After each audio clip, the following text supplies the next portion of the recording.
Okay. Let's see what's going on today. Yeah, so I want to analyze some debate videos. Probably just going to do a lot of that. Oh, shit. Now I remember one other thing I had to do. Let's see.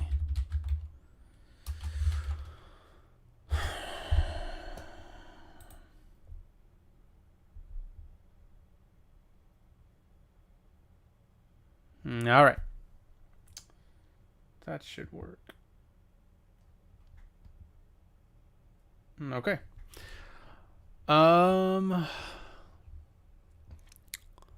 Let's do. Yeah.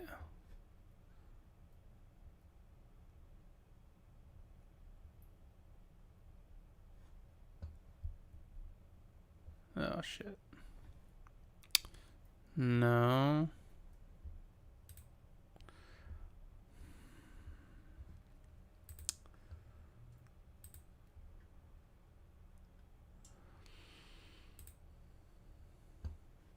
Great.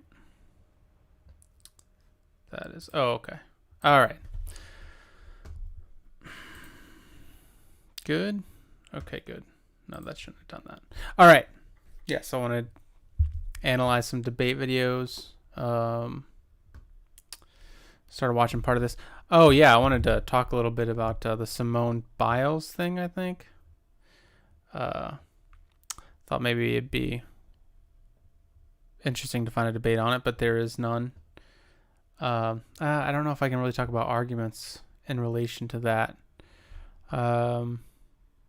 It seems complicated. I think what I wanted to say. This doesn't relate to arguments, so if anybody has arguments on the Simone Biles thing, you can make them. I think it'd be Simone Biles. Am I saying her name correctly? I don't know. I don't watch the Olympics. I also don't watch a lot of sports. MMA is pretty much it, and I watch it for practical reasons. I think that sports fans, a lot of them, not all of them, but a lot of them are good demonstrations of people who have psychological and emotional issues, mental weakness issues, in that there's this kind of weird thing about sitting around and pointing the finger at other people and calling them weak while they do greater things in terms of athleticism than you could ever do. I know some athletic people who still aren't anywhere close to the league of people like Simone Biles, who criticize her. And then I also know people that are just like not at all athletic doing this, and it's really strange to see that happen. But either way, it's just like you're not doing what they do, and there's a couple psychological things going on in terms of groupthink, in terms of like group or herd mentality. So it's just like anybody who is on your team is good and great, and anybody who is not on your team sucks and is awful. And then there's this weird thing where people treat sports like it's science. So it's kind of like if it's kind of like if you feel a certain way. I've already talked about this, but the whole Jordan LeBron thing is just a prime example. It's like there is no arbiter of who the greatest basketball player of all time is. That doesn't exist. You can make it up, which is what sports fanatics do. Same thing with football teams, or we can go to Colin Kaepernick. You know, that's a conversation that could be had all day. And never does it dawn on these people that there is no arbiter of like what makes the best basketball player, what even makes a good quarterback. There's going to be a good 50 to 100 different arguments in that realm that you can make. And you're going to make it arbitrarily. You're going to pick the data that fits what you want to believe, and you're going to ignore the data that doesn't fit what you want to believe. It's a pretty random process. And so the same thing is kind of going with Simone Biles. She's an American, so people identify with her as an American. But she also kind of works for us in sort of a way. There's something else called burging, basking in reflective glory. The idea that psychological studies show, or what would that be called? Like they basically take an image of your brain, and there are studies that demonstrate that the same areas that light up when you succeed in sports are the same areas that light up when you choose somebody as like your team or part of, or when you're a fan of somebody, or when you're a fan of a team and that team wins, those same areas light up. So it's almost like when they win, you win. And so there's this over-identification where you kind of feel like you're on their level and their status, and you're not. So again, this doesn't have so much to do with arguments. I think it does, because it has to do with the way people make arguments, but I'm not analyzing any specific argument. It is just the idea that like the fanaticism is just it doesn't help argumentation. People get really confused about what makes a good and bad argument, generally speaking, but especially so when we're talking about sports. So yeah, again, burging. So it's like she let everybody down. And to me, it's just like, if you had a basketball player that knew, or I heard Ben Shapiro making this argument again. It's just like, who is Ben Shapiro in terms of athletics? Nobody. He's a nobody. But he's gonna act like he's on her level, and he can understand where she's coming from enough to really make any cogent arguments about it. But it's just kind of like, oh, well, it's all in her head, or it's psychological. And it's just like at the bottom line, what she said was she didn't think that like she was the best fit for it. She had to look out for herself. So she mentioned that too, but she also mentioned just like her team.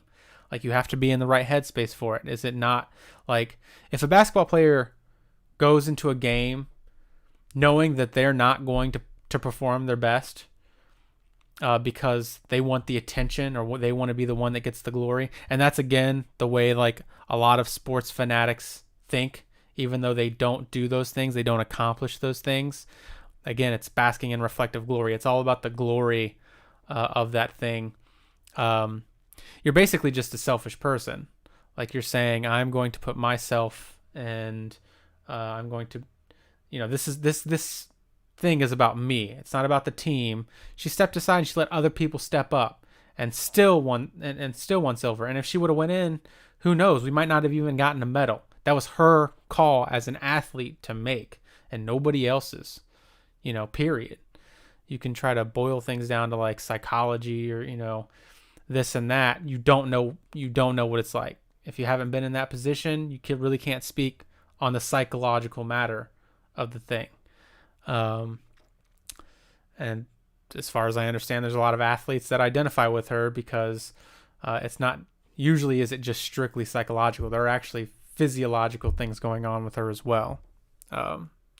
Again, not so much to do with arguments, but the whole burging thing, I just had, as part of its frustration to me, and I'll admit that part of it's emotional in terms of, it's weird to see so many people talk about like things being emotional, or just like, oh, well, you're just making an emotional judgment, and like they're making an emotional judgment. Like, they actively get angry or aggressive while telling you that they don't want you to, they're tired of your emotions being at the center of things, or is really strange that those types of things happen.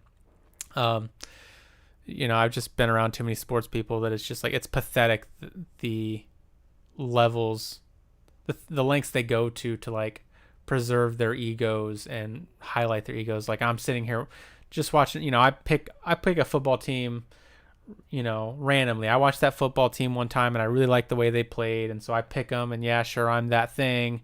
And now I'm my team is playing one of my friends' team, and my team happens to win. He's been bragging the whole game every time his team wins. So now I'm just like, oh yeah, see, my team won, and then he starts just getting like he's furious and just starts making a big deal about it. It's just like this is the kind of stuff that you run into when you're dealing with emotionally weak people. I feel like a lot of that's going on here. It's just way too like tone it down. Like it's sports, okay? It's sports. We're not talking about doctors here. This isn't the medical field. We're not talking about lawyers. We're not talking about justice. All right? Like nobody's lives are really on the line except for the athletes. Like chill out. Yeah, those are my thoughts on that anyway. I guess we'll watch this one. I think maybe I'll watch part of, I just subscribed to this channel, so I want to see what type of debates they have, but let's go here. USAA is made for the safe pilot. Is that loud? It's loud to me. Let's see. And then also... Oh, okay. There we go.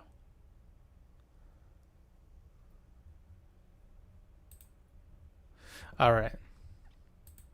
Like Matt, who can come to a stop with barely a bobble. With USAA Safe Pilot, when you drive safe, you can save up to 30% on your auto insurance. USAA, what you're made of, we're made for. Get a quote today. Boy, you're going to be shocked that I'm bringing it up from a fat cat Wall Street guy. How do you rationalize giving me $3,000 a month check every month with all my wealth? Why don't you people have the courage to address entitlements as to... Oh, let's start this over. My bad. Hold up. Let's make it big. It's negative compound interest. What it is. You're right. I made all the money. I paid the government what I owed them. What I had left, I put at risk. I could have lost it all. But I paid my share. Okay, I already watched part of this, so I know a little bit about what's going on already. But I did want to address this idea of like risk, because I've had this conversation with conservatives before, and it's really strange to me. And taxes or whatever. And I think that there's two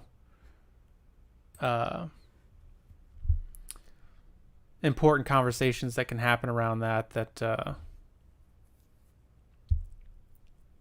things get complex. Like everybody wants it to be simple. So one is like taxes, right? Like you get it. And again, it's really funny because it's like, oh, well, this or that person, this or that group, they're just emotional and they're making this about their emotions. And then like when they talk about this, they get really like, they start talking really quickly and they get really excited and really aggravated.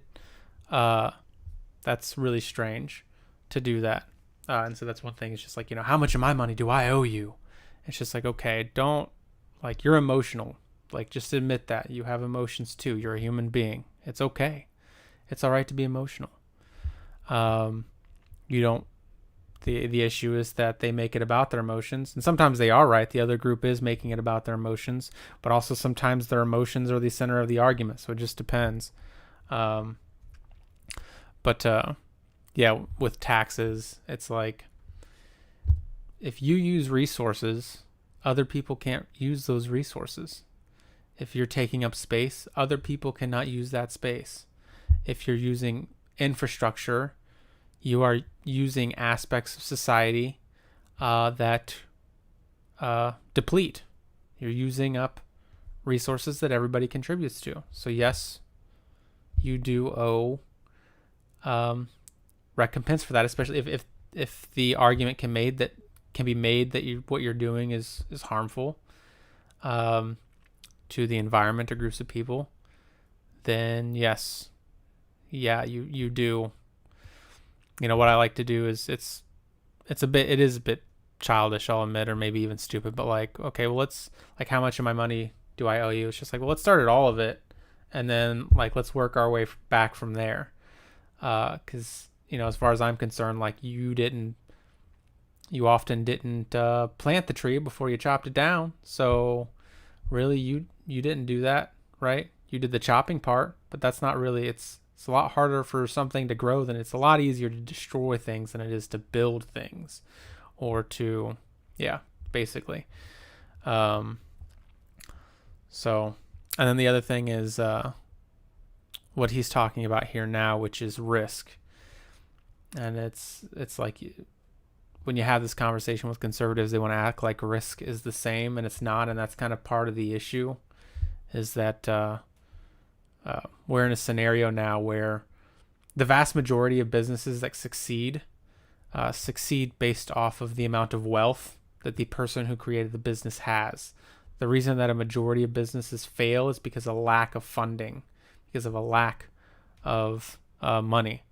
And so we've created this weird, I know conservative business owners that have failed miserably, and they don't at all see the connection between the fact that they really had low capital doing it, and they were putting way more at risk than somebody who has a lot of money. The thing that may be the same is that you're both risking money, but that's not all. What's the money attached to? Like, what did you have to sacrifice for that money? It's not going to be the same. So it's not just as easy to say, well, we're both risking money, it's all the same. It's not all the same. Okay. If you're putting money into a retirement fund, right? It's just like, if somebody else is risking extra money that they have, then they're not risking their well-being. They're not risking their retirement. They're not risking the well-being of people that depend on them.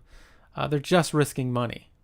But if that is money that you need for retirement, you're risking more. You're risking your future.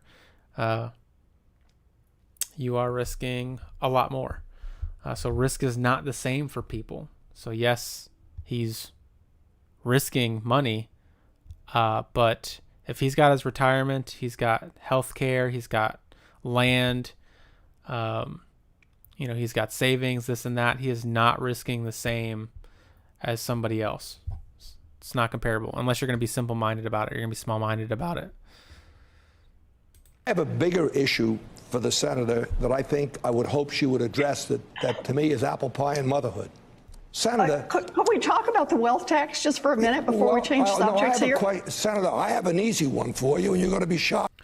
Okay, so they were talking apparently about the wealth tax before, but we didn't get to see that. So it took me just a second to figure that out, but I don't even know if we get to it or not. That I'm bringing it up from a fat cat Wall Street guy.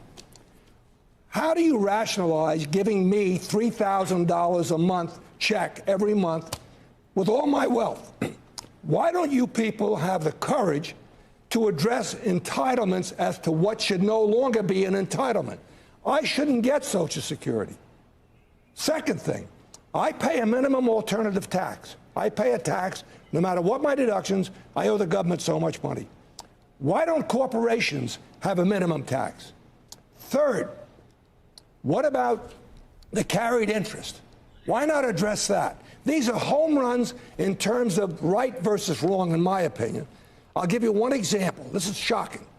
Take all the corporate taxes paid in America last year as told by the government, what they got in.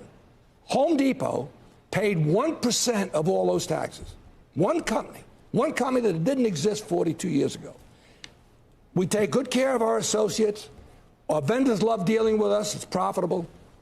We give back to our community. And by the way, our shareholders have compounded at 27% a year from the day we went public 40 years ago. Everybody has done well, and we've paid full taxes. Why don't you address these? These are slam dunks, Senator. Tell me why I should get it.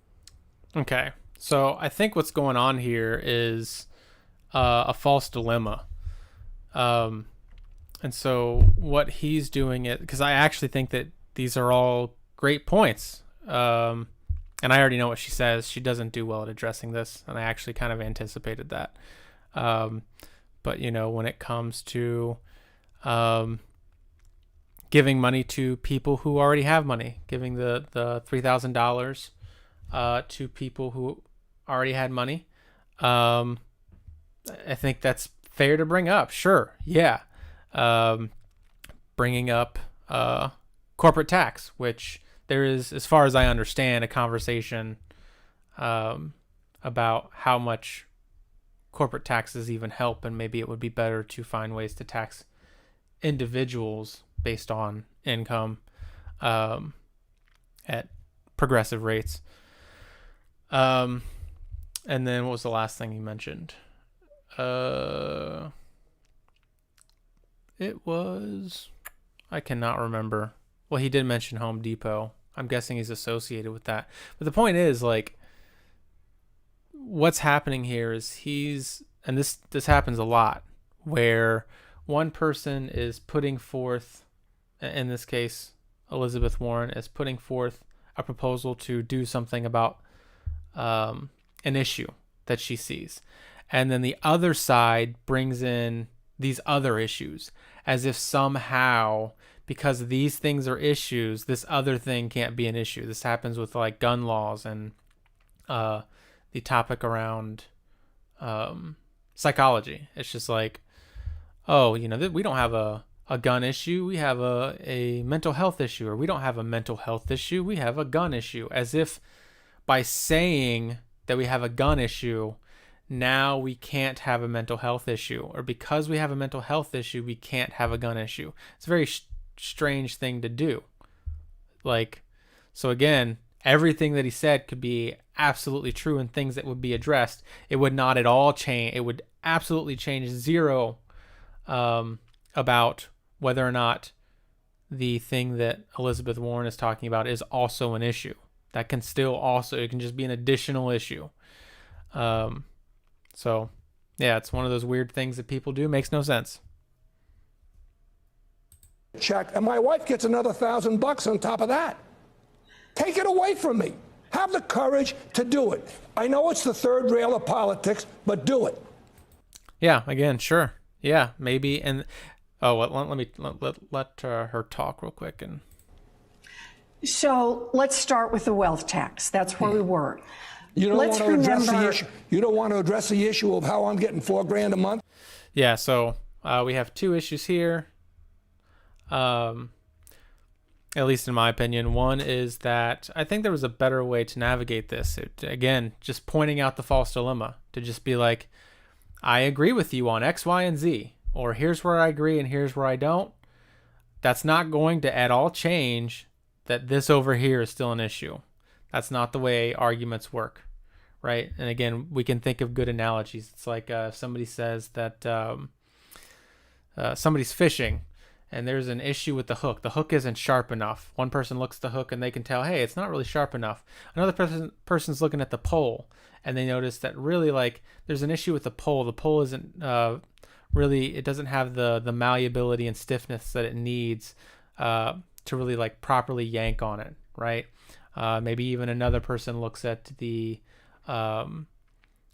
threads or anything, the line, and notices issues with that. Well, it's fickle in some parts, so it might break off. And one person says, hey, this hook really isn't sharp enough. We should like sharpen it or buy hooks that are sharper so that we can catch this fish. And the person who looks at the pole goes, no, the issue is the pole. Without really, like, the fact that there's an issue with the pole does not at all change the fact that there's not an issue with the hook. That is, again, that's just argumentation. So think about it. I mean, or tell me where I'm wrong. How the hell does the fact that there's X, Y, and Z issue mean that there's not A, B, and C issue as well? And then he also goes on to say, oh, what, you don't want to address those? And she hasn't said that. Again, I do think she would have just been better off pointing this out. And well, I may agree with you on some of these things. That doesn't mean that what I'm talking about, the wealth tax, seems like she wants to talk about the wealth tax. It does not mean that the wealth tax shouldn't be implemented, or that there's not an issue with an overabundance of wealth in the hands of the few. It will never change that. It does not change that. From the government, and I shouldn't be getting it? Can I answer some of these questions? Sure, please. All right, thank you. So I'll start with the first one, and that was the question about the wealth tax. Remember, let's look at someone like Jeff Bezos, who is worth $1 bazillion. He has not paid taxes on all of that wealth. Don't describe it that way.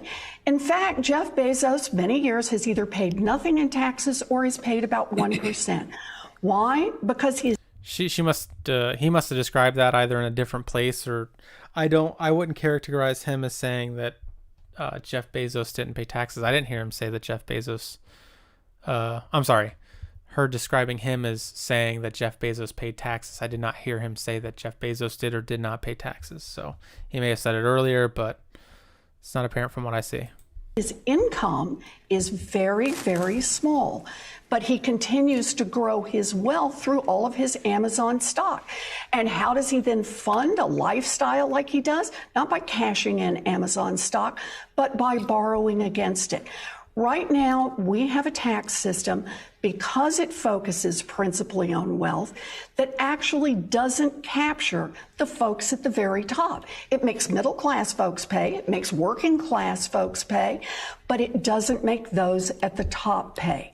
A wealth tax is an opportunity to say, if you're at the very, very top, you have to make a contribution too. Now, I think you also ask why we don't have a minimum tax for corporations. Actually, I've proposed something very much like that. It's called a real corporate profits tax. And it says that the amount of tax that giant corporations have to pay, that is, corporations that made more than $100 million in profits last year, that those corporations should have to pay a tax on what they report, not on what happens after they've done a zillion loopholes and excuses and not paid their underlying taxes. That would be another way that we could pay for universal child care and roads and bridges. And you ask about Social Security. I think Social Security really is the thing that is structured differently. It's structured as an insurance policy, and you paid in year after year after year, and part of the contract was if you would pay in, you would get this kind of return on the back end. It's not somebody's welfare. It's not somebody's charity.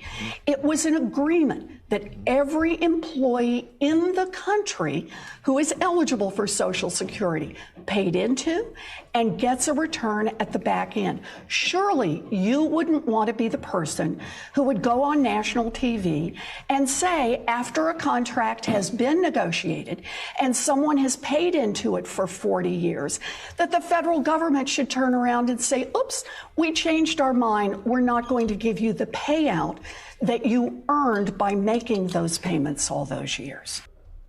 Shepard Smith. Okay, well, they cut him off early. Yeah, I understand what she's saying.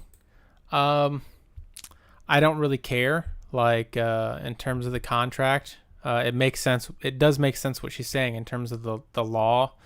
It makes sense that if that's the way that it is, that contractually you're obligated to pay that out. That doesn't mean we can't change it, you know? And again, I think that may have been an area where she could have been like, yeah, sure. Why should we give Social Security tax to, or why should we pay out Social Security to people who already have their retirement? Sure. We will also do that. That's not going to change the fact that there is still a huge wealth disparity, which we know hurts society. It's no argument about it. It's what the data shows. When wealth inequality happens, throughout time, civil unrest follows, and dissatisfaction follows. Yeah,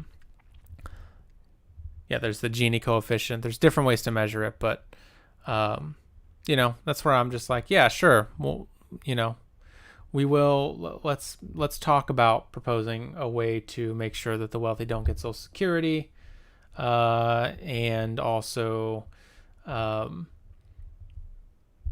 was the other thing you were saying? Oh, not giving them stipends that they don't need. Yeah, let's do those things too.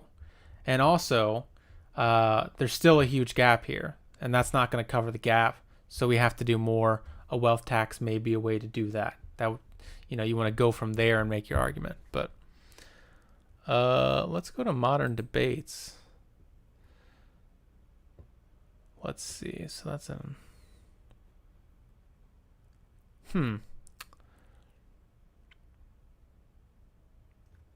any new ones? Oh, Destiny. I do not want to watch a debate on Pascal's wager. These are also long, so I'm not obviously gonna do. Oh, ooh, flat versus globe. I want to see it. Are the police systematically racist? Ooh, that's also good. I just don't like. I probably won't like the way Destiny's gonna make the argument. I think he's fairly good at arguing. I just don't like his approach. I'm doing the flat Earth one. By the way, if you do decide to call, you don't have to. We don't have to talk about what I'm watching, obviously, because I watch videos on different topics, so it can be whatever argument you want to make. What argument do you want to make? I just want to know what your claim is, what data you have to support it. I want to know why you think that data supports the claim. I'm also going to ask you about your confidence levels throughout. How confident are you that the claim is true? Then I'm going to have a conversation about whether or not you would accept similar data in a different situation. And then potentially talk about some of the data points, and that would be it.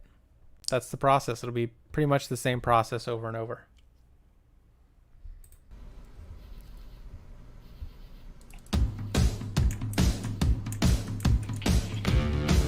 Can I skip this? Yes, links are in the description below. With that, I'm going to hand it over to T-Jump for his 10-minute opening statement. The floor is all yours. Hey guys, pleasure as always. Thank you, Amy, for hosting. Thanks for. I'm actually going to skip the opening statements because I find that like a lot of the opening statements don't really make arguments. You don't get to it's just them asserting that their position is true and the other position is false. No, I'm gonna play it. We gotta see. But if it happens this time, I'm never playing an opening again because that's usually how it goes. For James for inviting me as always. So we know the world is definitely not flat. One, because we've been to space. Some insane billionaires have recently been to space. So it's really not hard to know that the world is round. But for lay people, like most flat earthers, the easiest way for them to know that the world is in fact round is to build a ham radio. Ham radios are. So it looks like we have. I don't like the way that this person is making their argument. Let me go back just real quick. Easiest way for them to know that the world is.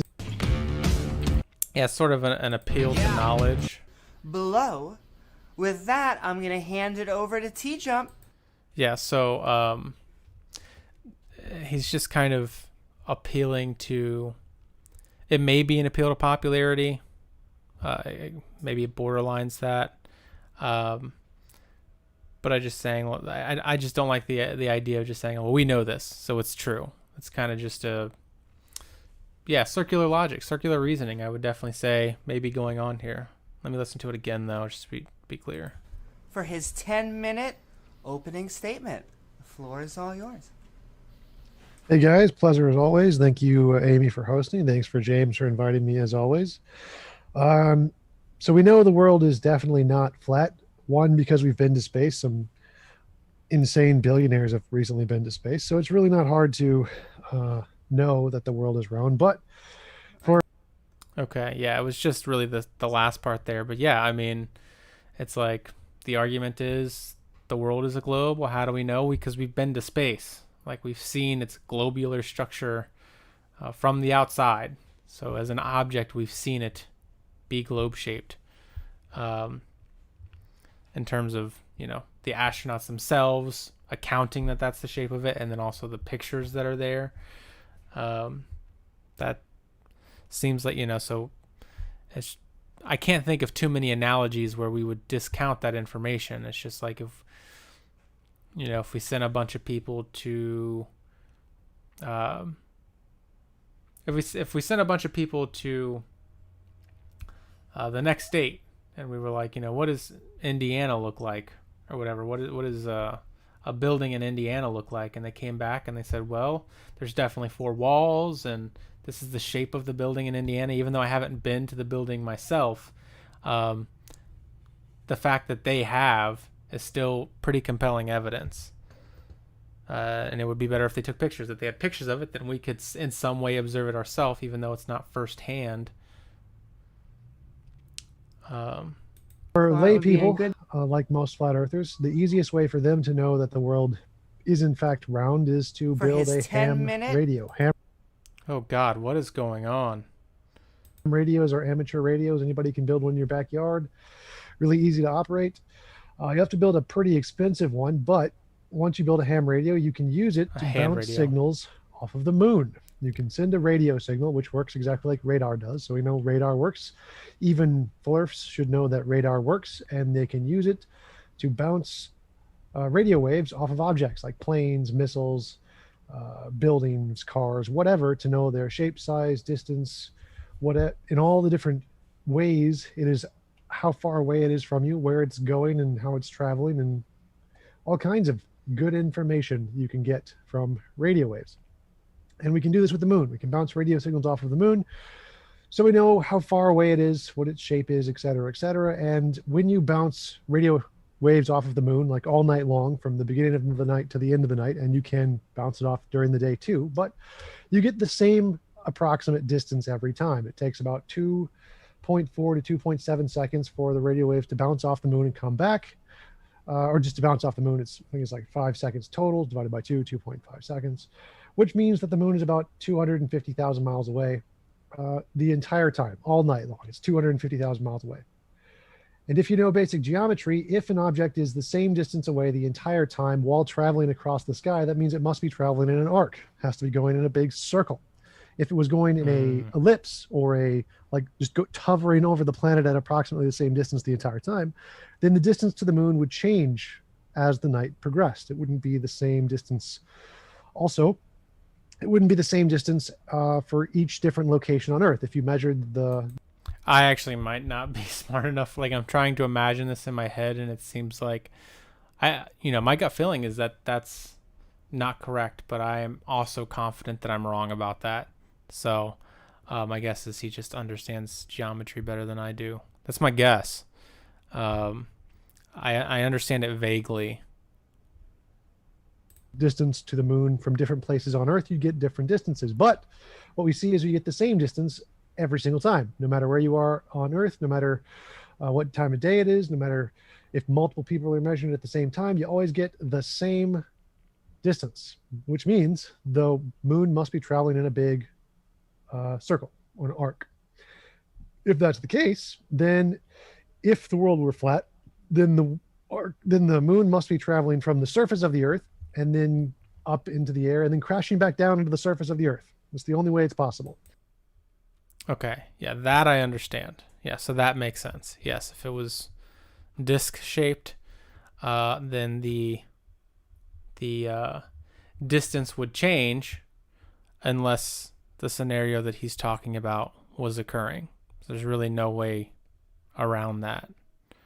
I can't think of an analogy in which we wouldn't accept the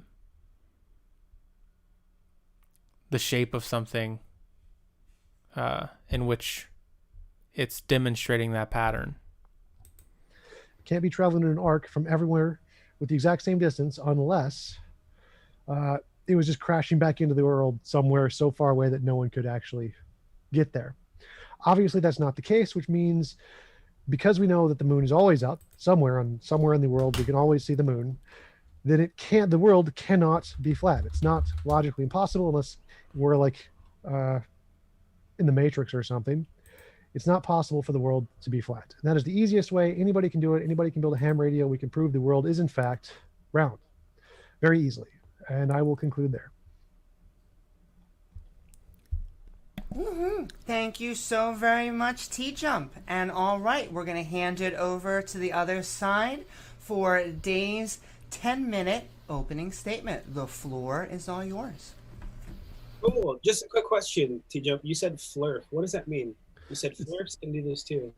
You're really quiet. Could you go closer to the mic? But yeah, I heard your question. Flurf is just a derogatory term for a flat earther.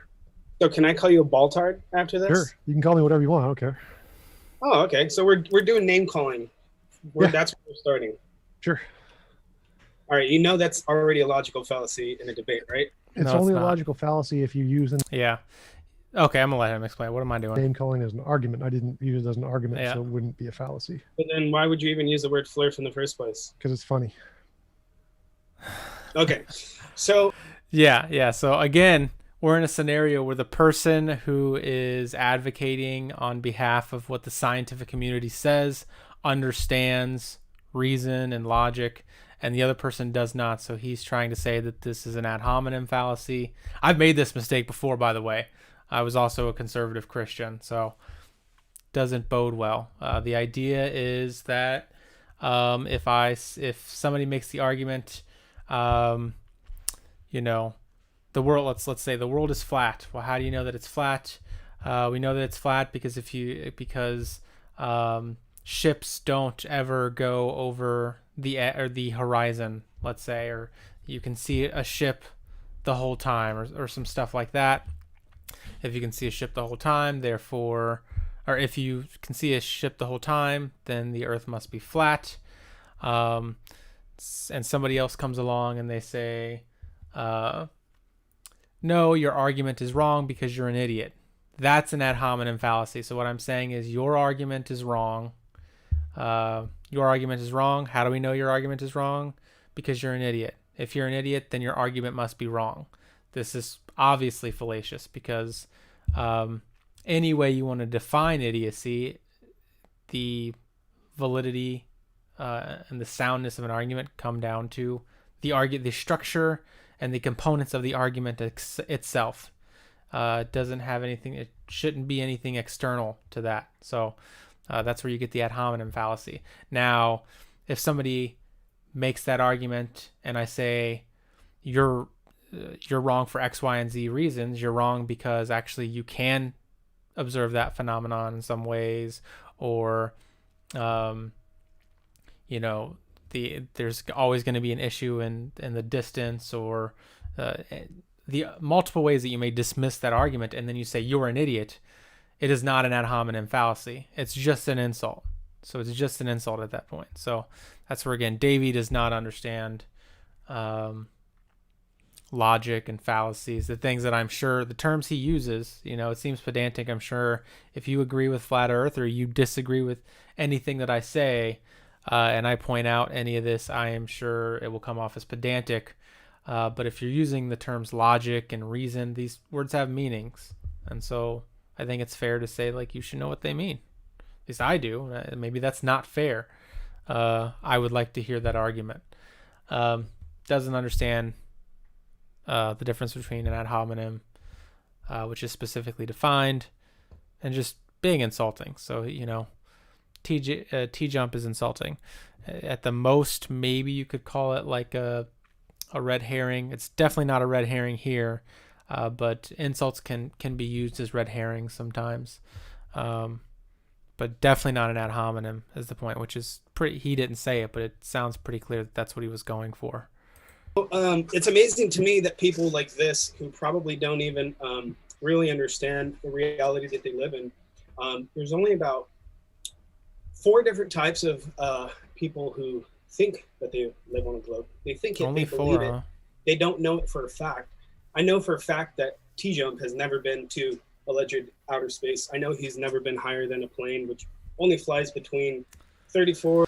Yeah, I mean, this thing is full of fallacies. This is great. Again, it's just like if I'm trying to make a judgment call, we get into a situation in society where there's a lot of information and people get confused because they take the information. You can spend weeks, you can spend months studying something and be absolutely incorrect about the conclusions you would draw from studying for a month if you don't understand what claims you can make based off that information and what claims you can't. So it's actually much better to try to be versed in logic, just read a book on logic, on critical thinking, on epistemology, and then assess arguments and see which group of people seem to have some grasp of the way knowledge is built and which ones don't. That does not mean definitively that one group is right or the other one is wrong, but it can be a pretty strong indicator that the side that doesn't understand epistemology and logic has reached incorrect conclusions, and the side that does has reached correct ones. That's an argument that I would be willing to have with people. It seems to me that seems like there's nothing wrong with the argument that I just made. I'd be interested to hear other people's opinions about it. But what we have here is, I got to listen to it again. Damn it. Policy. But then why would you even use the word flirt in the first place? Because it's funny. Okay. So it's amazing to me that people like this. Oh, okay. Yeah, I remember what it is now. He's going to say it again. But he doesn't know that the earth is flat. That's his claim in the most charitable sense. He could also just be saying, I'm sorry, he doesn't know the earth is a globe. He could also be saying the earth isn't a globe. But I think it's more charitable to Davey to say that he is actually just making the argument that T-Jump doesn't know that it's a globe. So he's making a claim about this person's knowledge, not about planet Earth. Well, how does he know that TJ doesn't know that? He's about to say it here in a second. Because he hasn't been to space and seen it himself, right? And so if we, in terms of the warrant, we can make this a generic. When you're creating a warrant, you want to think about what rule could I create that would connect this data to this claim. And so the rule he's creating here is, if you haven't seen something yourself, then you can't claim to know that thing. And we can think of, hopefully, we can think of lots of examples in which this is not true. There are lots of things that we will never see ourselves, like the actual object ourselves that we know. That's completely fine to say that we know that that thing is real or exists, or that's the way that it is. So again, not demonstrating a knowledge of epistemology. Who probably don't even really understand the reality that they live in. There's only about 4 different types of people who think that they live on a globe. They think it, they 4. believe it. They don't know it for a fact. I know for a fact that T-Jump has never been to alleged outer space. I know he's never been higher than a plane, which only flies between 34 and 36,000 feet in altitude. So he's never actually seen curvature. Now, this is great, right? So this is where I don't understand why people don't start having conversations this way, because I think that a huge fundamental issue in society, the reason we disagree so much, is we don't have conversations about epistemology and reasoning. And we should probably start there. We have to establish the rules, a consistent set of rules, before we can hope to persuade each other, because we don't agree what the rules are. Oftentimes you'll find that we actually do agree what the rules are, and there are easy ways to find out what those rules are, because we do live, at least as far as what I would argue for, in an objective reality or an objective world with rules. So again, so he is on the one hand claiming he doesn't know this. Well, how does he not know this? Well, because he hasn't seen it himself. If somebody hasn't seen something themselves, they can't claim to know it. Now he's claiming that he knows that T-Jump hasn't been higher than a plane. Now you have to ask the question, has he seen the totality of T-Jump's life to know that he hasn't been on anything higher than a plane? The answer is going to be he hasn't, right?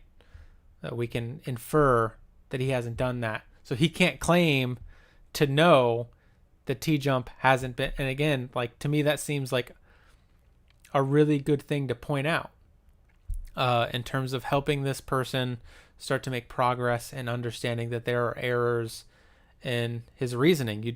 I have no doubt about the amount of time and effort that people put into researching things and gathering facts.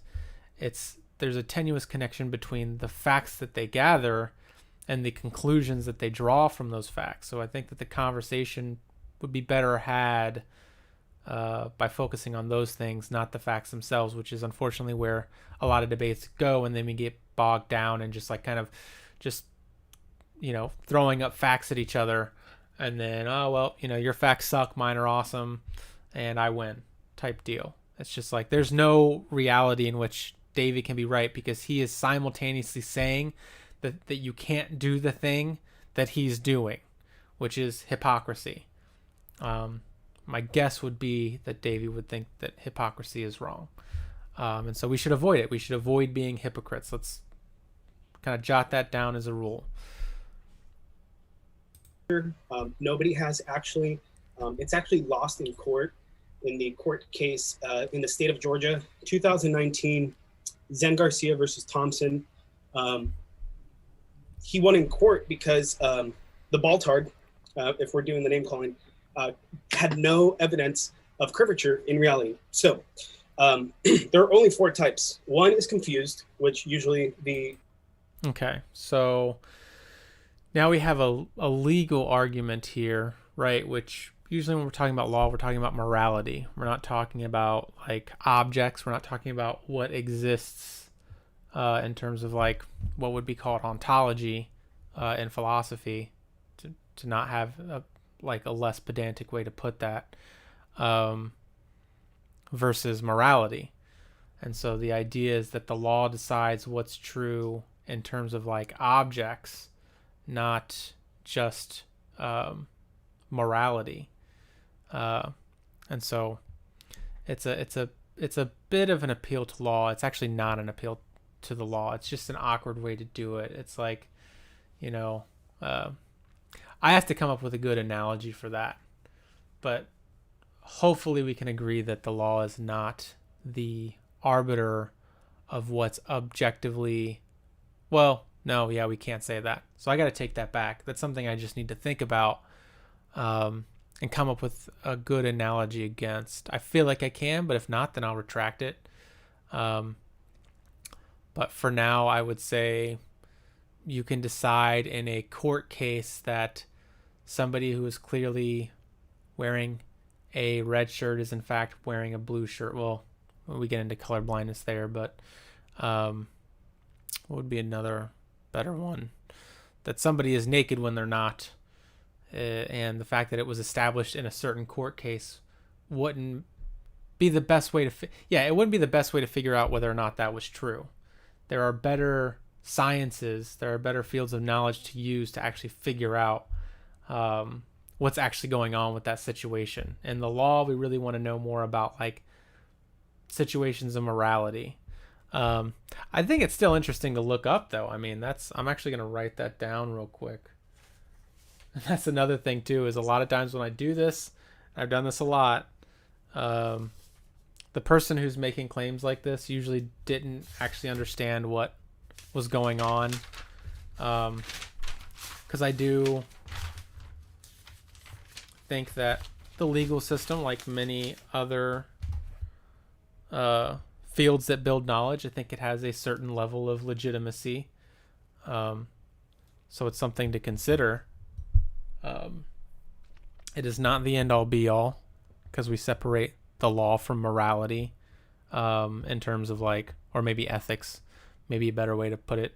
Basically, we can't regulate everything. There are certain things that society deems as immoral that aren't illegal. And likewise, we know that there have been laws that we now see weren't actually regulating morality in the way that we thought. So for instance, like marrying somebody of a different race was illegal at one point. And the fact that it was illegal, right, and the fact that somebody lost a court case in which there was a mixed couple does not make that right or wrong. That's going to come down to, again, the arguments. But let's I want to get this court case real quick. It's actually lost in court, in the court case in the state of Georgia, 2019. State of Georgia, 2019. Zen Garcia versus Thompson. Zen Garcia versus Thompson. I'm going to look that up later. But it's often been the case that when again, we have a reasoning issue, so people can't usually see that, like, oh, this was talking about something very specific. Like, they could have been making the argument that, like, so for instance, in this court case, if somebody was threatening somebody else that they can't have a display of a flat earth, and the court said, no, in terms of their freedom of speech, they can do that, and they sided with the person who had the display of flat earth, it would not make the earth flat. Even though the court may side and say, no, you still assaulted this person and you can't do that, it doesn't mean that the court decided that, yes, in fact, the earth is flat. That's just an example. I don't actually know what happened in this case, but that would be an example in which somebody may misunderstand that a situation like that wouldn't prove that the earth is flat.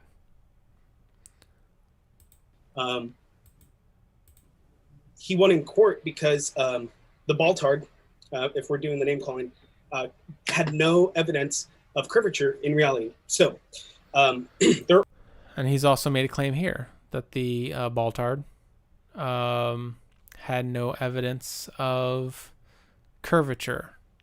So that's a claim that's being made. Apparently that was relevant to the court case. It's interesting. Only 4 types. One is confused, which usually the Baltard, since we're doing the name calling, is confused. And then in the end, if they're actually really honest with themselves, they're going to understand the nature in the reality in which they live. The second one is they're liars. Neptune is a liar. Who's the other? British guy? Fight the Flat Earth is a liar. These guys lie to themselves, probably as I will catch T-Jump lying to himself. And then the other ones are hypnotized. So there are people that are actually hypnotized by television programming, hearing these words over and over. There's a lot of confusion that is caused credible. Because there is a transmission of information that's false. He's never seen curvature. He says that we know that the earth is a ball. He doesn't know that. He lives on a earth where if he looks around, no matter what altitude he is, it's going to be a flat earth because water is level. There's no scientific evidence of water bending into a ball. There's no scientific evidence for any of these claims he's about to make. But he will continue and say that this is quote unquote science. And you'll watch me kind of. So, I mean, like, I've definitely watched videos, and maybe they're fake, right? They're faked. That's another direction to take this. But that seems like evidence, maybe just evidence that he wouldn't accept that water can take a globe shape. If you take water into space and you put it into the air, it will, it can at moments be in a circular shape. Unpack that real quick. I missed what the fourth thing was. Damn it. Range of open discussion, guys. Oops. The nature in the reality in which they live. The second one is they're liars. Neptune is a liar. Who's the other? British guy? Fight the Flat Earth is a liar. These guys lie to themselves, probably as I will catch T-Jump lying to himself. And then the other ones are hypnotized. So there are people that are actually hypnotized by television programming, hearing these words over and over. There's a lot of confusion that is caused because there is a transmission of information that's false. He's never seen curvature. He says that we know that the earth is a ball. He doesn't know that. He lives on a earth where if he looks around, no matter what altitude he is, it's going to be a flat earth because water is level. There's no scientific evidence of water bending into a ball. So I don't think he said the fourth one. I think he just said 3. So he said there were 4. He only mentioned 3. Again, he's just reasserting that this person doesn't know, and doesn't know based off of things that you wouldn't have to see to necessarily know. Again, like, I haven't seen my great-great-great-grandmother, but I know that I have a great-great-great-grandmother, right? There are inferences that I can make that prove beyond a reasonable doubt that I have a great-great-great-grandmother. Never seen her, Not only have I not seen her, I'm pretty sure no one alive has seen her. So, issues in reasoning here. There's no scientific evidence for any of these claims he's about to make, but he will continue and say that this is quote unquote science. And you'll watch me kind of unpack that real quick. Mm-hmm. All right, thank you guys for your opening statements. And with that, we are going to move into about 40 minutes and some change of open discussion. Guys, the floor is yours. Okay, so I presented bouncing radio waves off of the moon. Is any of that deluding myself or things I haven't done? Because I've done that, and so has Flight the Flat Earth. So what about that is Where's the moon? lying to myself? Where's the moon? In the sky? Up? Space? Space? A vacuum? Yeah, I didn't say anything about a vacuum. So I can bounce radio waves off of the moon. What about that statement? Wait, hold on, but you're making a claim that the sky is a vacuum. Let's start. No, that's not a part of my claim. My claim was that I can bounce radio waves off of the moon. We know how far the moon. Yeah, he said where the moon was. He said the moon is in a vacuum. Is. I don't care if it's a vacuum or not. My argument works whether or not it's in a vacuum.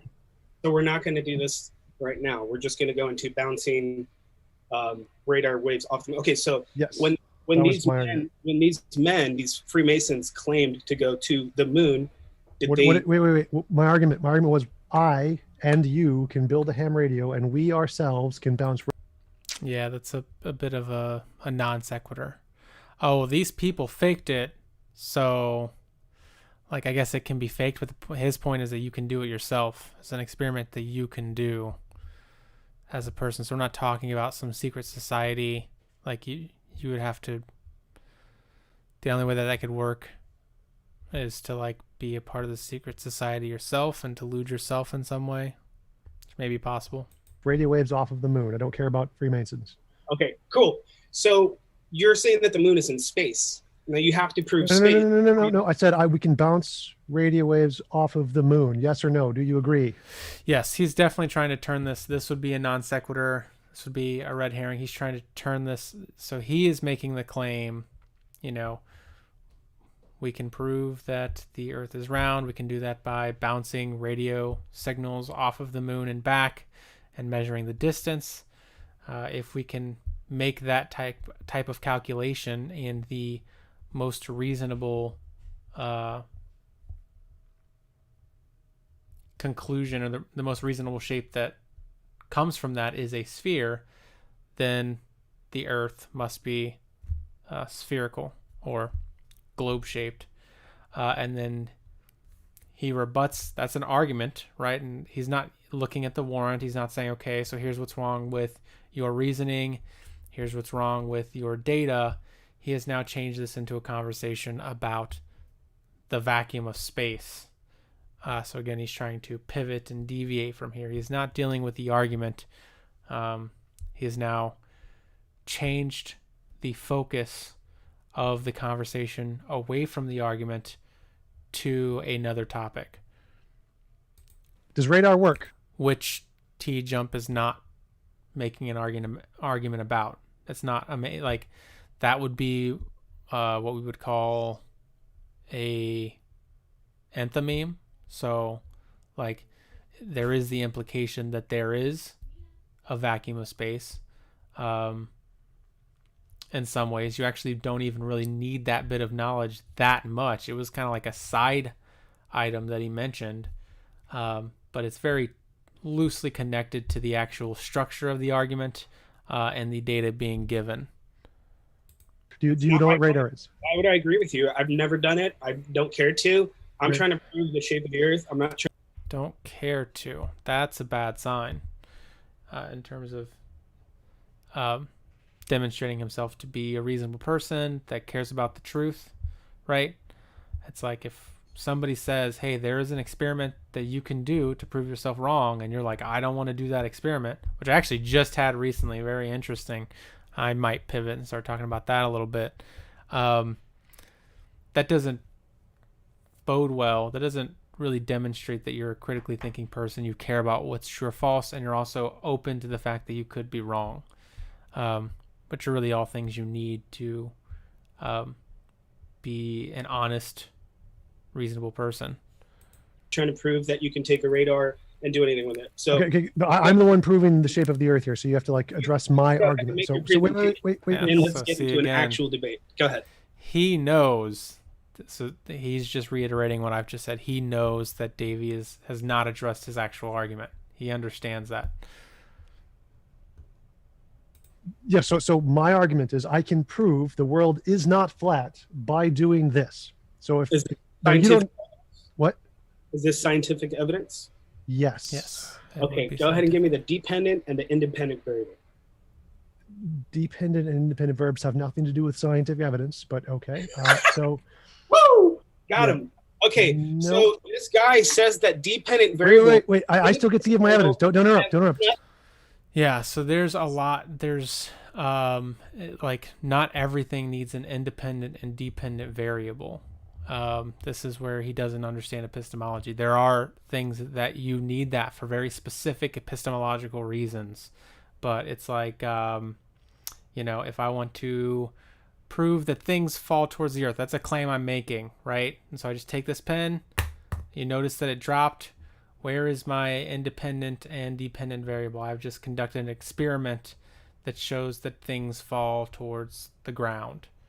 That you don't, in that sense, to make that claim, it's still scientific to conduct that experiment.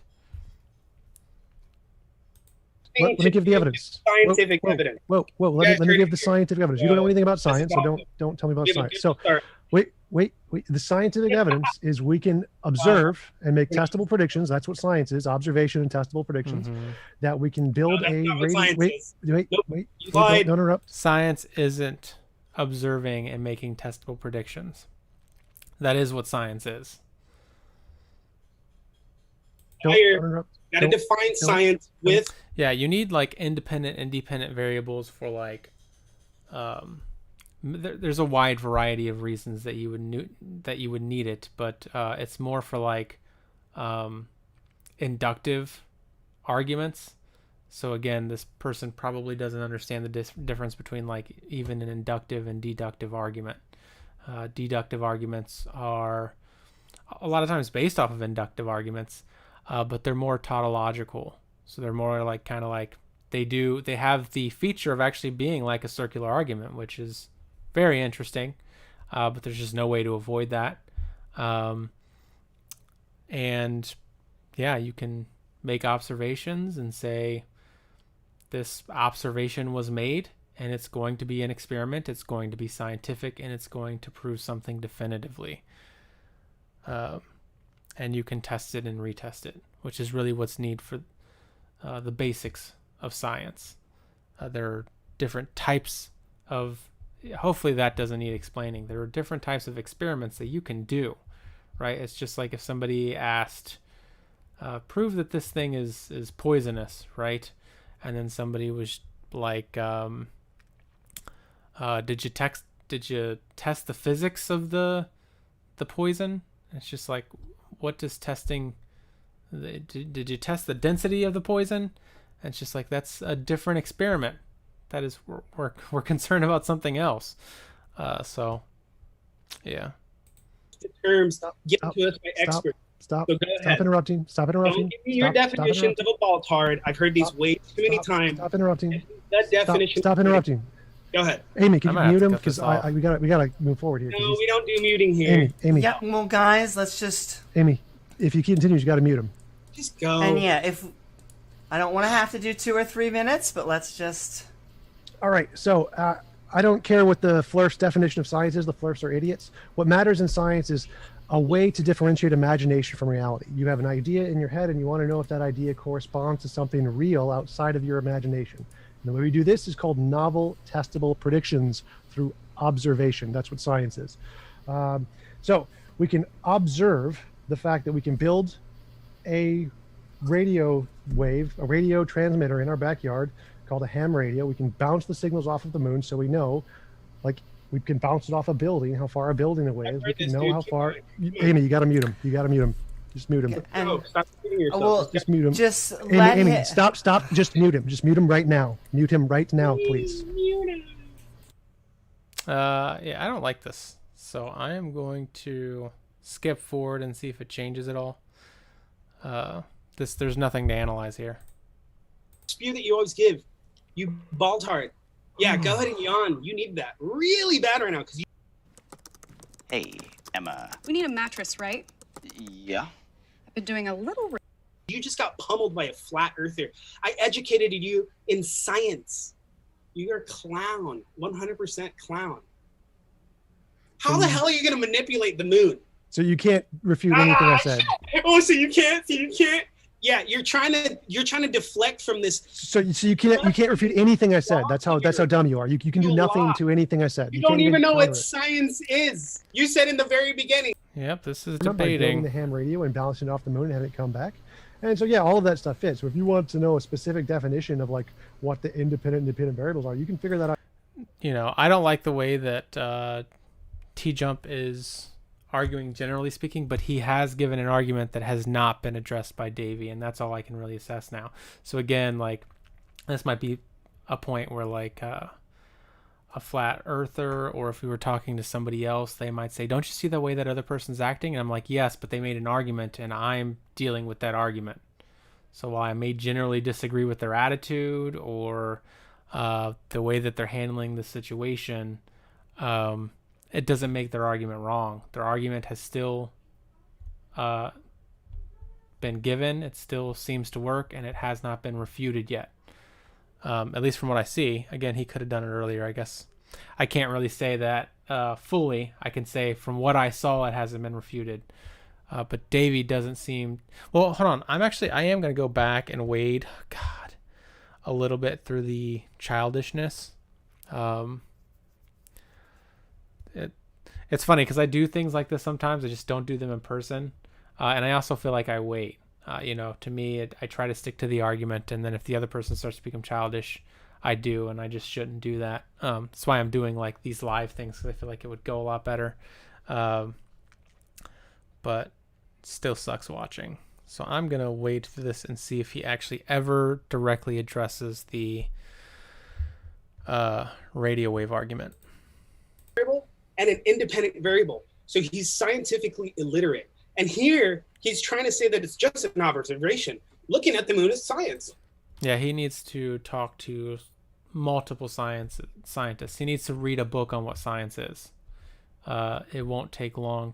Again, it's something you don't need, like, you can think of a lot of different ways that this is wrong, right? Like if I want to know that a car exists, I can make the observation. I can go see the car. What independent variable would I create? What independent and dependent variable can be involved in this experiment that would add to the experiment? That'd be something I'd be interested to hear somebody talk about. Like, again, that's for very specific types of knowledge building. Yeah.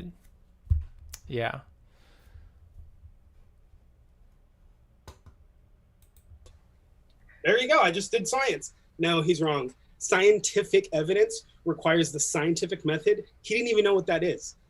He doesn't even know what science is in general. He gave me his definition.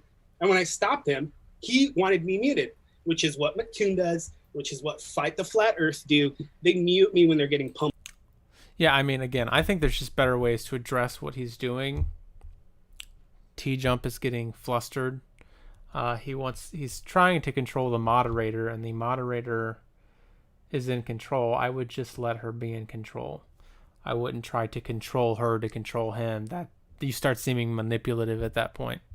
So that's not a good image for me of T-Jump, but his argument still stands, period. His argument is still the only thing that I've heard in this that doesn't have any fallacies, and that Davey has not demonstrated anything to be wrong with the reasoning components or the data that T-Jump is given. So now he's missing his experimentation in order for this to be deemed science. So again, I'll ask, what is your dependent and independent variable for this so-called scientific evidence? Go ahead, sir. So yeah, again, I don't need to meet your definition of science. It's irrelevant. Not my definition. It's Oxford. No, it's your definition. Like dependent, independent. I actually know it. So, did you want me? Right, yeah. And I mean, there are differences between science and the scientific method. So that's going to be another issue, but still. Can I answer your question? Let me just finish real quick. Wait, this is you asked me a Oxford question. University. Hey, can you mute him? Can you mute him? So this would be code switching. Okay. Listen, jump. This is not my definition, you bald-hard. This is Oxford University, one of the top 2 universities in the world. I'm not making this up like you did. Oh, we know that science is this and this and that. You don't know what science is. It needs an observation and, you see that word? And experiment. You don't even have an experiment. You just think that looking at the moon is science? Bouncing radio waves off of something and observing the measurements of the distance that the wave, the distance in between where the wave left and where it returned, is an experiment. You're a bald-hard. That's why the majority of people in this world are dumb and hypnotized like you. You don't understand what science is. You claim to be talking about science. You didn't even know what it. So I think this might also be a good point to let's look at it. Let's see what Oxford says. Like, to just lean in and, okay, so you seem to think that this was what science is. So let's look up science.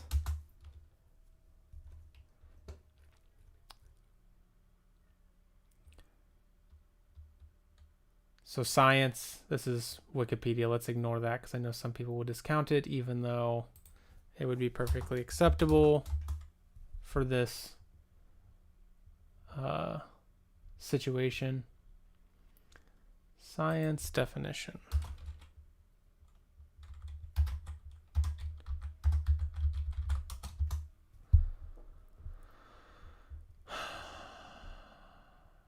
That's science education, definition of science. Science is a knowledge-generating activity which is based on systemically organized bodies of accumulated knowledge obtained through objective observations. And that's what it is. This is a book. Where's it coming from? Come on. Give me what I want.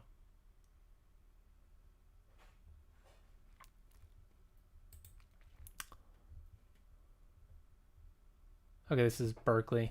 A way of discovering what's in the universe and how those things work today, how they work in the past, and how they are likely to work in the future. So this is not talking about independent and dependent variables. That is a facet of science, but is not the only way to do it. It's not the totality of it. So Davey is confused. I also wanted to give him one final benefit of the doubt. Let's see, Oxford Dictionary.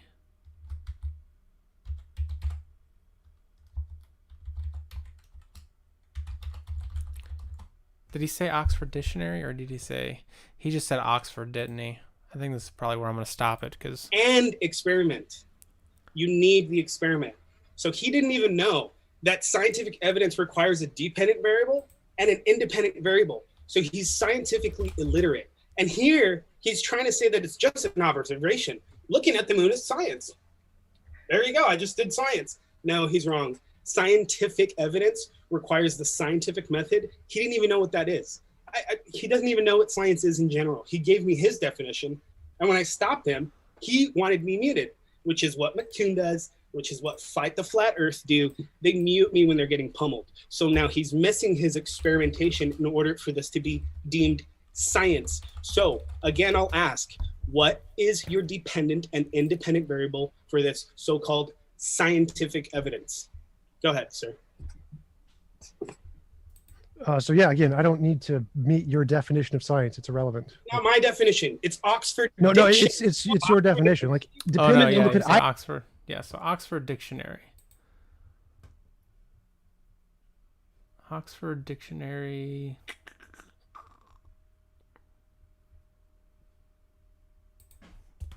Is that what it's called anymore?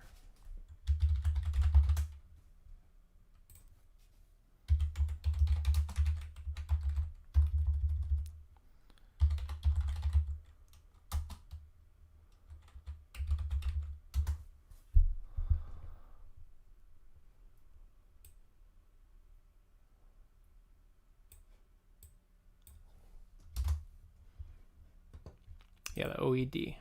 Yeah.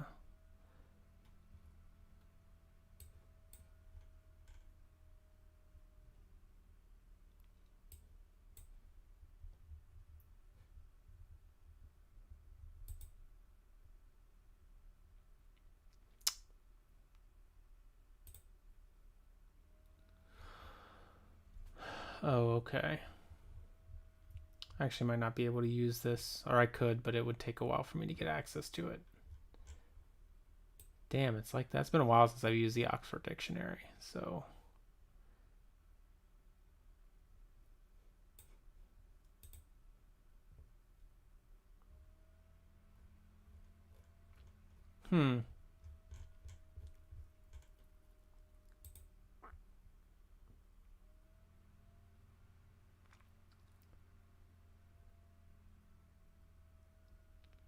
Yeah, it looks like you have to subscribe. I could have swore I used to use it back in the day, but I guess they do subscriptions now, so.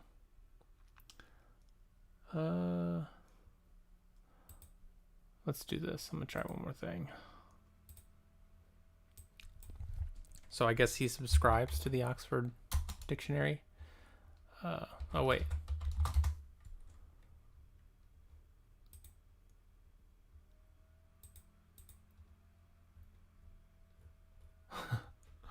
Okay.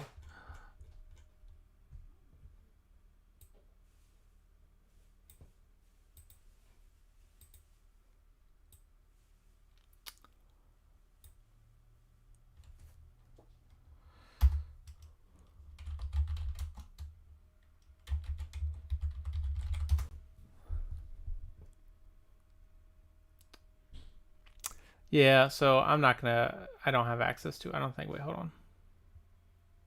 No, yeah, I don't.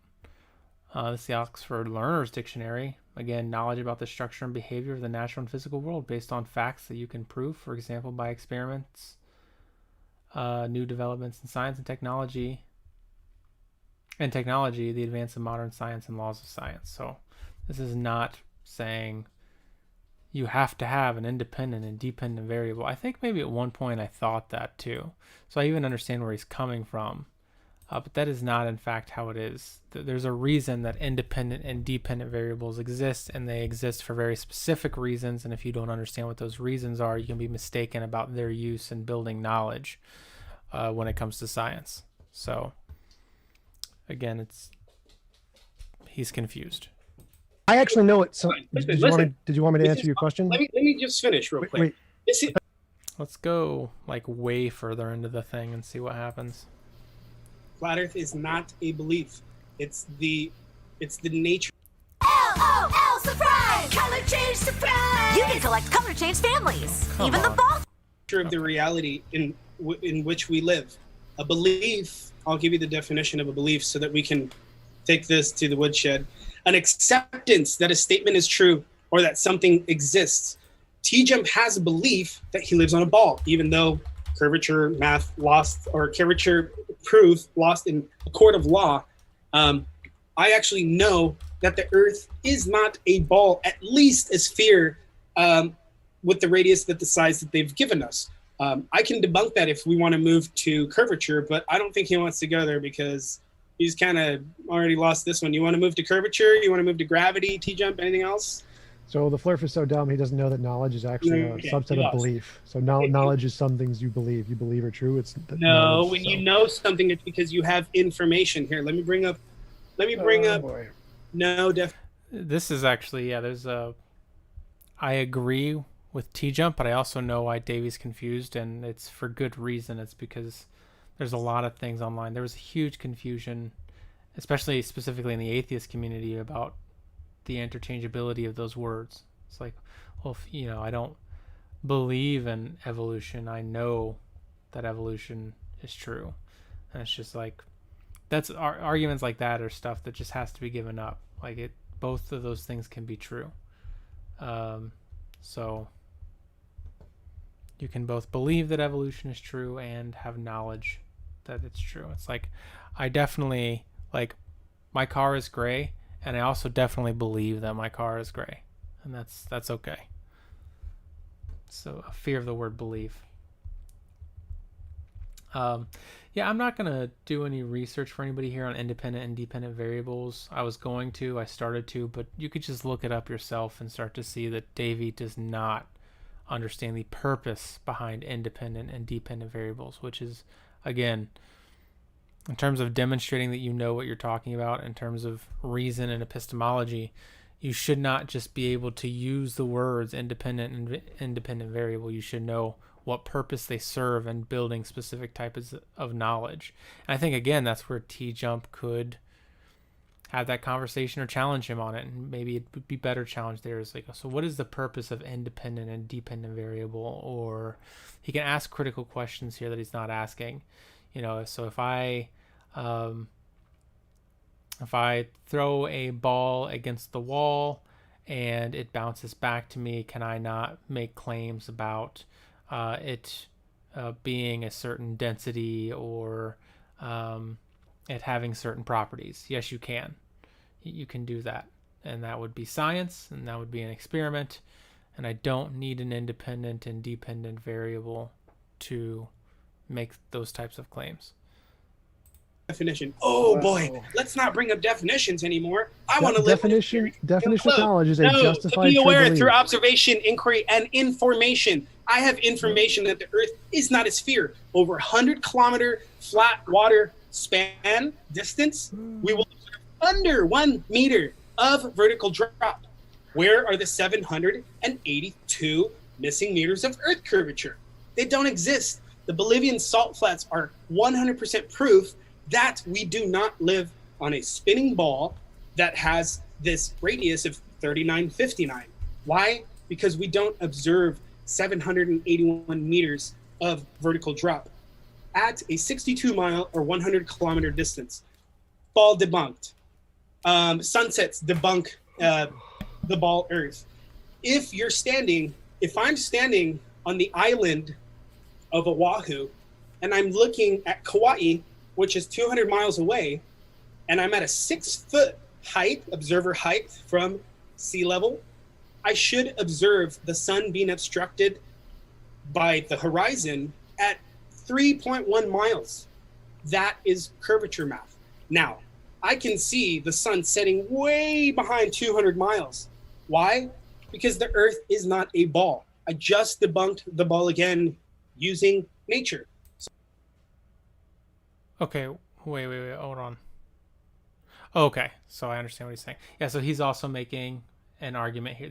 Now he has made some type of argument that we can deal with. I'm not going to go into the particularities of it, but I just wanted to address that he has made an argument here. So the idea is that the curvature is at a certain degree at about 3.1 miles. And so, if that's the case, then at a 3.1 mile distance, when the sun is setting, I guess that should be the, what's it called? What's the bottom of a circle called? The plenith, I think. You should be able to start to see a connection between the Earth and the sun at the... I'm going to look this word up real quick.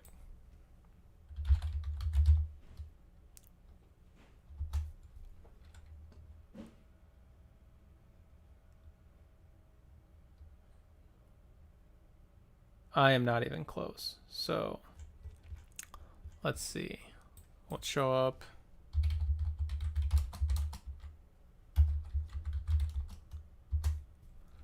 The apogee. Oh, and yes. Okay. Nadir is what I was thinking of. Yeah. Okay. But yeah, you should be able to see that. He's saying that you don't start to see that until way off in the distance. I think that's what he's saying. Let me go back and just listen to it one more time. Here, let me bring up Boy. no definition. Oh boy, let's not bring up definitions anymore. I want to live Definition of knowledge is a to justified be true aware belief. through observation, inquiry, and information. I have information that the Earth is not a sphere. Over 100-kilometer flat water span distance, we will observe under 1 meter of vertical drop. Where are the 782 missing meters of Earth curvature? They don't exist. The Bolivian salt flats are 100% proof that we do not live on a spinning ball. Yeah, so that was one argument, right? So so what I don't want to do with this, the reason that I'm doing this is I like understanding I like analyzing arguments. I like understanding some of this stuff, but I've already been down the rabbit hole a million times where I did this with evolution. I've done this with the age of the Earth. I've done this with certain academic fields like postmodernism, where I go down the rabbit hole of analyzing all the arguments, and essentially I come to understand that the people who have a strong epistemological basis have thought about how can I know what I know and question that, and have gotten into the philosophy of answering that question and have built a solid basis or process for determining that, holding themselves to certain standards. They know what they're talking about and they come to correct conclusions, and the other side doesn't. And so I want to avoid going down this rabbit hole again where I give this person kind of the time of the day and go to listen to actual science and find out that there are things that he really doesn't understand when it comes to it, or things that he's misunderstanding. I may do some cursory research, or I may do a little bit of research, but I want to avoid doing that. But he is still making an argument here. And this is where if you're going to argue with this person, you want to be able to think about the reasoning. I actually, to be honest with you, I don't, and this is where I am a layman on this topic, I don't, on the surface of it, ironically, see anything wrong with what he's saying. Like, it seems like I know that there are ways to measure the curvature, so that's like my issue, is I know a definitive way to measure the curvature of the Earth. And so that knowledge is in conflict with the potential knowledge that he's presenting, in which you're in a situation where you don't at all observe that curvature. And I don't know if he's just talking about a specific area, because I can think of reasons that there may be a specific area where you don't measure the curvature, or the curvature is very limited. But that would be different. That would be cherry picking. Like, you can imagine a situation in which I have like a round ball, and on one of those round balls, I just continue to shave part of that round ball until it's more flat than other parts. So for instance, I'm thinking, I just thought of a great analogy for why is incorrect, because I do know that the Earth is an oblate spheroid, which means that it is flatter on the top and the bottom because it's spinning, right? And it even makes sense in a physical sense.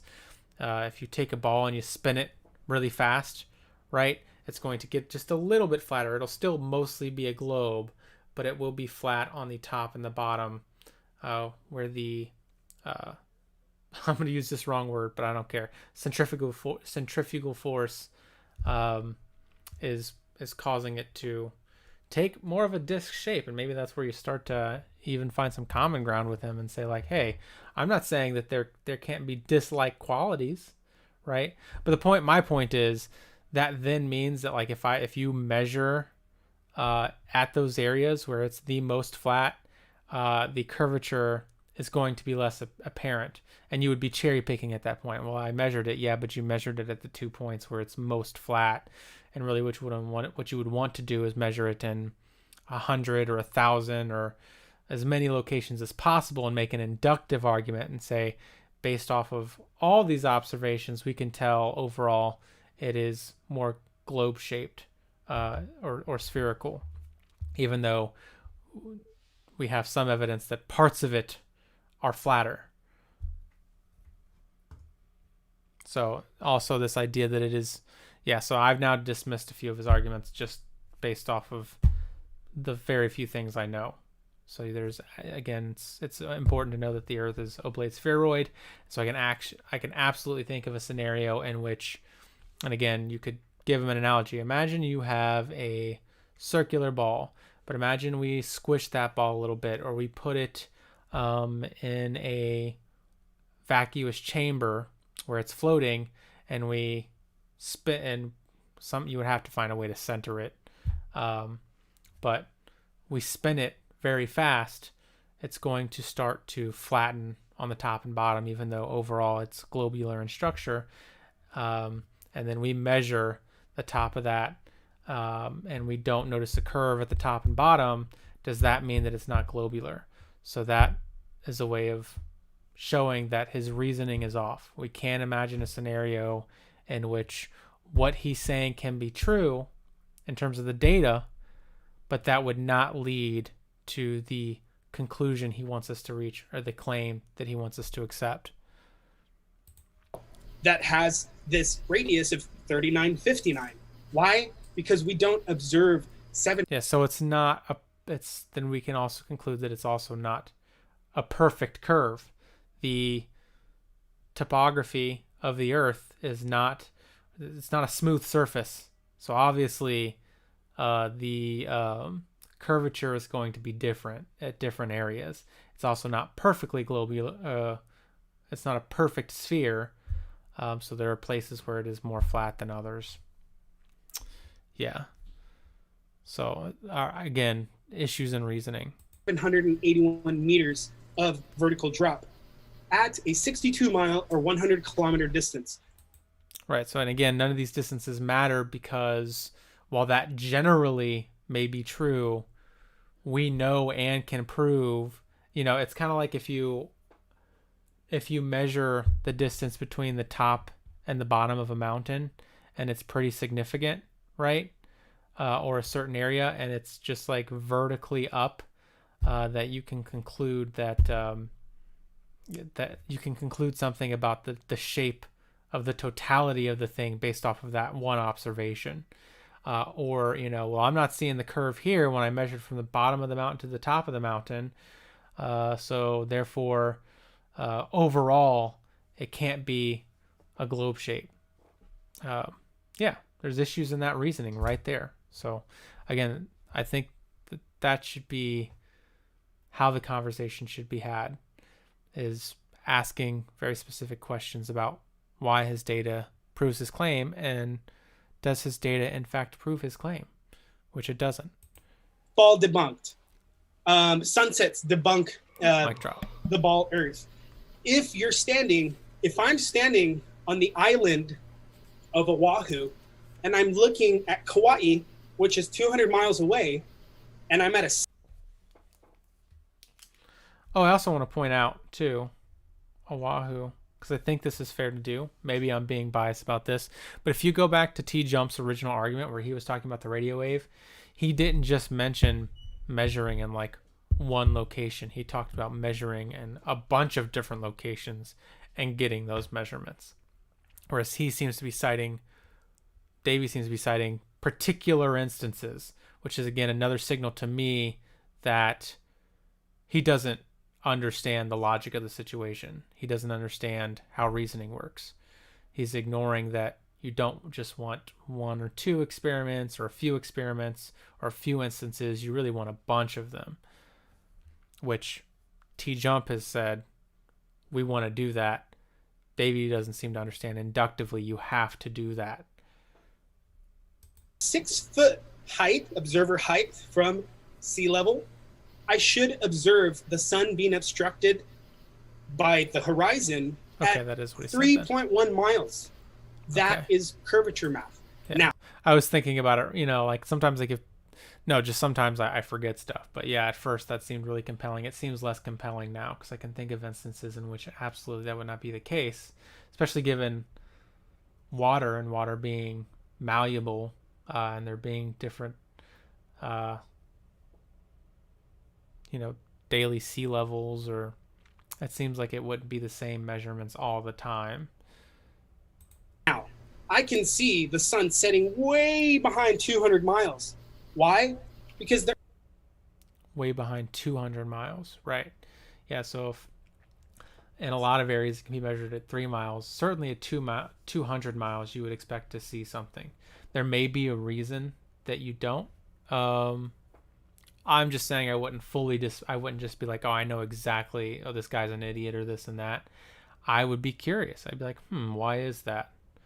You know, is it necessarily because it's not globular or a globe? I don't know. Maybe it is. the Earth is not a ball. I just debunked the ball again using nature. Supposedly, we're spinning and we're falling. What's his independent variable? What's his dependent and independent variable? This would be, I wonder if he'll catch on that would be a good question to ask. Probably not. But yeah, I mean, he is now giving example. Again, he did this earlier where he put himself in a scenario where he's clearly taking a hypocritical position. He is asking T-Jump what his independent and dependent variable is, and he's at least not explicitly stating what it's hard to imagine what the independent and dependent variable would be in the scenario. He's talking about experimentation. So now he seems to be acknowledging that he can do experimentation. He can do science and reach these really basic conclusions without an independent and dependent variable. Again, I'm saying T-Jump has issues with rhetoric. He does not have issues with reasoning, as far as I can see. Davey has issues with both rhetoric and reasoning pretty heavily. He doesn't seem to understand that he's contradicting himself a lot in terms of the standards that he's creating for evidence and following those out. Falling backwards at 1,000 miles an hour. Well, if that was true and the sun was right here, I would see an obstruction at the horizon at 3 miles ahead of me. And we don't see that. I just proved to you. I live in Hawaii, and I could see the sunset way past Kauai, which is 200 miles away. It should only be 3.1 miles. That's pretty easy math. You can do this yourself on your... Yeah, I feel like this would also be difficult. You would need a really powerful telescope. This is like I hope he's doing this with the telescope. I hope so. That would be another question that I would have for him, because it's just like, are you eyeballing this? If you're eyeballing this, again, another huge issue in reasoning, to think that you know exactly where the 3 mile mark is. And I can think of a lot of situations in which anybody would understand that distance is an issue. If you really actually want to know when the Earth should obstruct the sun, you should be using like a telescope or something more powerful than just your eye, like trying to eyeball it or some stuff. It's really weird with things that are clearly massive.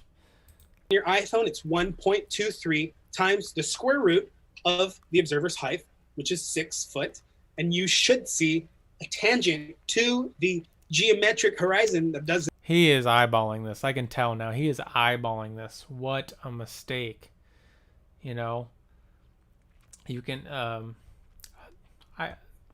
It might take me a second to think of an analogy for that one, but I do feel like I could do it. I do feel like there would be a way to get this person to recognize that like size and the limitations of the human eyeball are huge factors here. I feel like, let's imagine a mountain where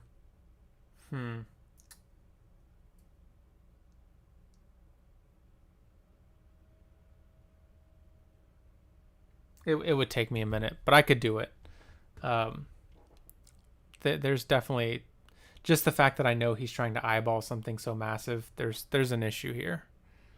Doesn't exist. You should only see it 3.1 miles away, but that never happens. The sun doesn't set behind a horizon only 3 miles in front of you. It happens way further. That disproves that we live on a ball. 100% fact. So knowledge is a justified true belief. You can't have knowledge without having it be a belief. He's just ignorant of the definition of knowledge and belief. You need to define Next terms, question. Ballard. You can't just make up your own opinions. No, to be aware of through observation, inquiry, or information. I gave you information. of an actual topographical measurement of the flatness of the ball. He does also, he's done things that T-Jump is obviously shown that he has emotional restraint issues or emotional control issues, but it seems apparent to me that Davey obviously has them way more, which is another bad signal. Just because somebody's emotional doesn't mean that they're using bad reasoning, but we do know that emotions can occlude our judgment. They can reduce our ability to reason. So it's just a bad sign. It doesn't mean definitively the arguments that he's making are wrong. It's just a bad signal. All the fallacies that he's using, those are really red flags that the arguments that he's making are bad, and that the conclusion, to actually say this properly, you want to say that there's no reason to accept his conclusion. It's not that his conclusion can't be true or that his claim can't be true. It's that he hasn't given you a reason yet. Bolivian salt flats. I know that the Earth is not a ball with the radius that they give us. It's a lie. It's debunked at the Bolivian salt flats. So I don't believe that the Earth, I know that it's not a ball. And you lost. Your yawns are telling that, dude. It's hilarious. $5 super chat. Davey, you admit you have no scientific tests to demonstrate a flat Earth, and you just asserted that it was flat. Long live great Atun? Auden? A-T-U-I-N. Long live great that. You don't need, again, the aspect of the Earth being flat is not an effect that we need to find the cause of. That's just the nature of the reality in which we live.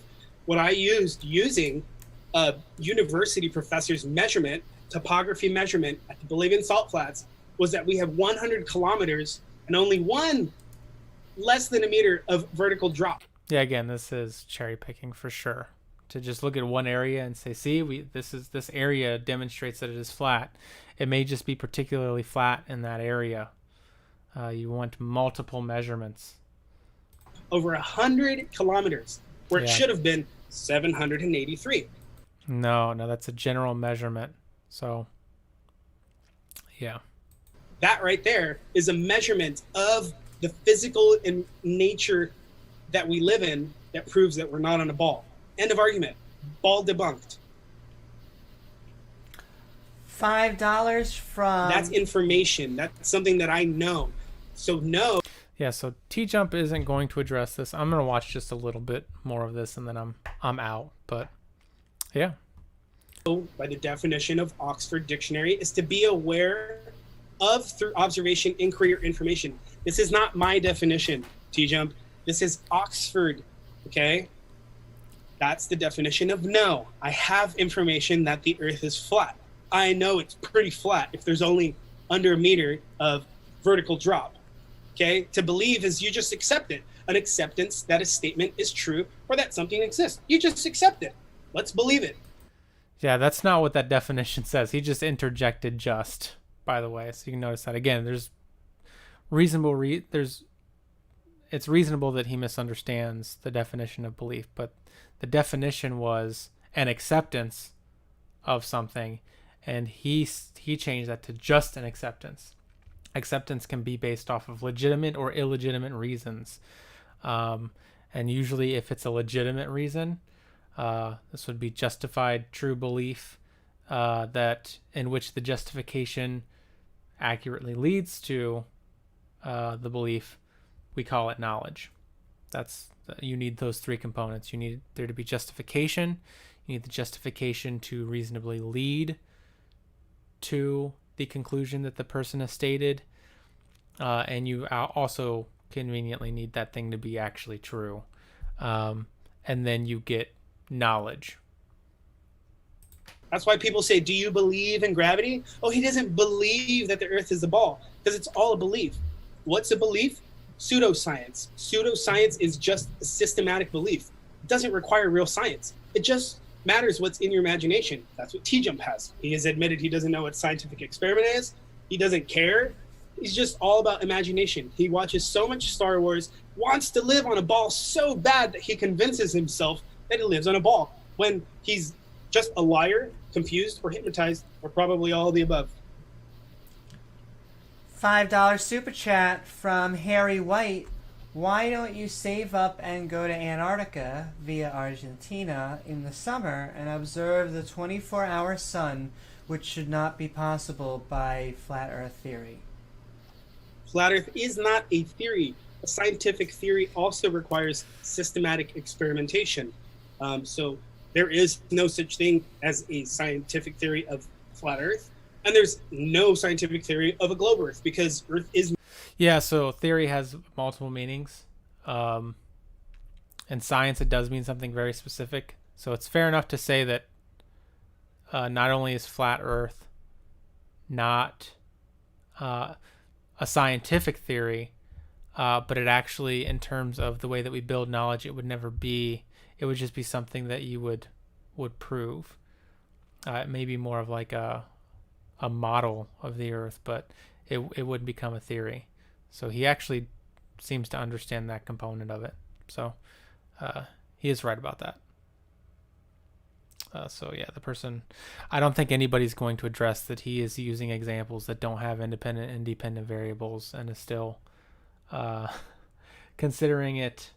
It seems, he hasn't said it's scientific, but it seems to be scientific. He certainly seems to be drawing conclusions as if it's scientific, even though earlier he said that you can't do that you need independent and dependent variables. Not a ball, and Earth is flat, therefore doesn't require any scientific evidence. Now, if you claim that... Oh, okay. So no, it sounds like he might be saying that. All right, fair enough. I'll go back just a little bit and listen to him say this again. $5 super chat from Harry White. Why don't you save up and go to Antarctica via Argentina in the summer and observe the 24-hour sun, which should not be possible by flat earth theory? Flat Earth is not a theory. A scientific theory also requires systematic experimentation. So there is no such thing as a scientific theory of flat Earth, and there's no scientific theory... He is right that it takes systematic experimentation. He just doesn't understand what kind in order for it to be considered science. But he seems consistent in that he's not considering his own observations scientific. It sounds like. So it seems like that's fair enough. I wonder what he would consider them and why that is also a legitimate way to build knowledge. But that would be a different conversation. I'm going to finish this. Let me just hear this one more time. ...of a globe Earth, because Earth is not a ball, and Earth is flat, therefore doesn't require any scientific evidence. Earth is not a ball, and Earth is not flat, therefore it doesn't require any scientific evidence. That is definitely an issue. That may just be him talking too quickly, but that is definitely a bad argument. My car, things are this way, and so they don't require any scientific evidence. Like, you're confused about what scientific evidence is. Now, if you claim that water curves, where I just disproved it at the Bolivian salt flats, you have to tell me what is causing that large body of water to curve, because we all know that water is level. So, again, there's no belief here. There's no experimentation needed for me to prove that the Earth is flat. By a measurement, I prove to you that the Earth is flat and it's not a ball. Yeah, by a measurement, right? So I don't know if he considers it scientific or not, but that's what I got today. I'm done. But I think still he has obviously demonstrated some pretty heavy reasoning issues. We can give him the benefit of the doubt, I think, on the science thing. I think it'd be an interesting conversation to have with him. But he still is having some issue. What was the understanding of what an ad hominem is, so on and so forth. So I feel like I caught him in a really good one earlier, but I can't remember what it is. But still, reasoning issues.